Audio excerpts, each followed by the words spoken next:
have no idea how many of you are familiar with my story, my journey, and I apologize in advance because this is a scripted video. Some of it will be unscripted, but if you do follow my blog, abbysams.blogspot.com, then this will be almost identical to the post I did on there about this whole being undiagnosed journey. So, apologies in advance if this is redundant, but I felt like I needed to make a video about it because, you know, things. So, sophomore year of high school, I had chronic migraines, started having chronic migraine.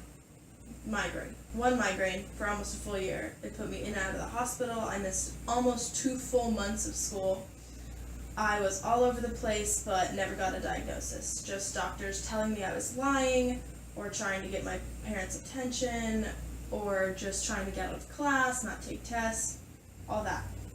I had MRIs, x-rays, and now a pro at ER etiquette. When you're 16 with an illness that isn't terminal or even known, you're kind of the last one on the list. No one takes you seriously. Now, I'm not saying my doctors didn't try, because most of them did, but I just became a sort of graffiti in their life.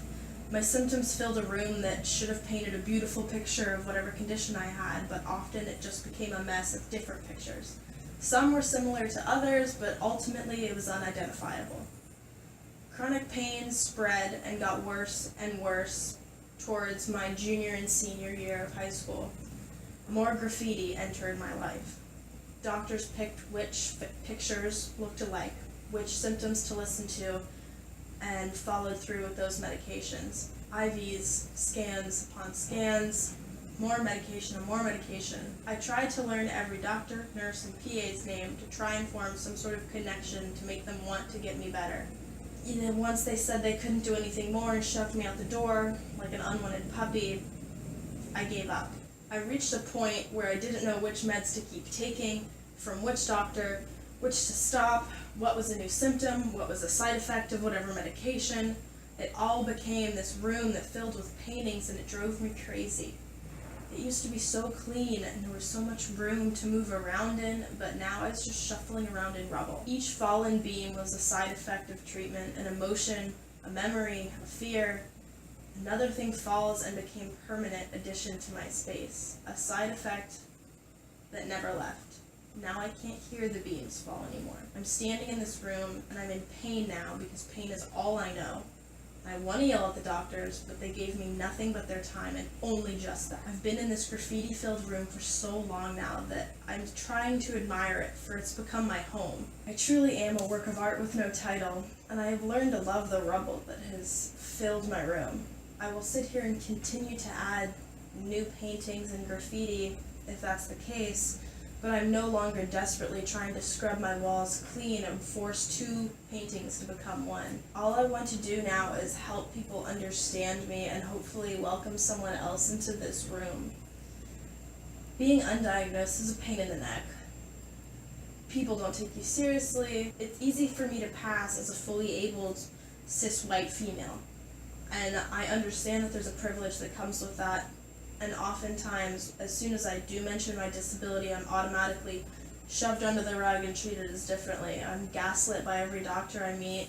People don't believe me when I mention it because I look fully abled, and it's incredibly frustrating. I'm undiagnosed.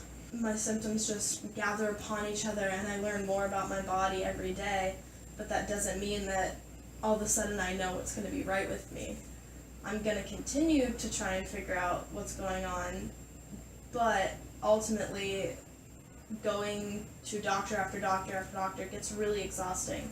The past 6 months I haven't gone to one single doctor's appointment because I hit a point where I was just done. And it's probably not the best for my body, but I needed to do it mentally, and it was important for me. I have great friends in this disabled community and friends that aren't in the disabled community that support me and help me, and my family is pretty supportive and they're amazing. Especially right now, I want to thank Elijah Castadius and Andrea Lassell for pushing me to do this video. I've had it scripted and written for a really long time, and we recently finished all hanging out together, and they both just kind of looked at me and were like, Abby, if you don't film this video, I don't know what we're gonna do, but it needs to happen. And they're right. It needs to happen. People need to know. There's so many people out there that are undiagnosed or misdiagnosed, and they know it, and people don't believe them. And it is so important to let people know that their pain is valid, what they're feeling is valid, everything in their life is valid, because no matter what doctors say, the person that knows your body best is you. And even if doctors say you're lying or trying to get attention, you know that you're not. And I believe in everyone else that's undiagnosed and still trying to find diagnosis and a doctor that will believe them. I know that if you keep pushing, and it's a hard journey to find a doctor, but I believe in you. I believe in myself. We'll get through this together. Feel free to leave a comment below. I'll talk to anybody if you want. We can chit chat, become friends. I'll link Elijah and Andrea's channel in the description so that you can find them and their amazingness. Bye!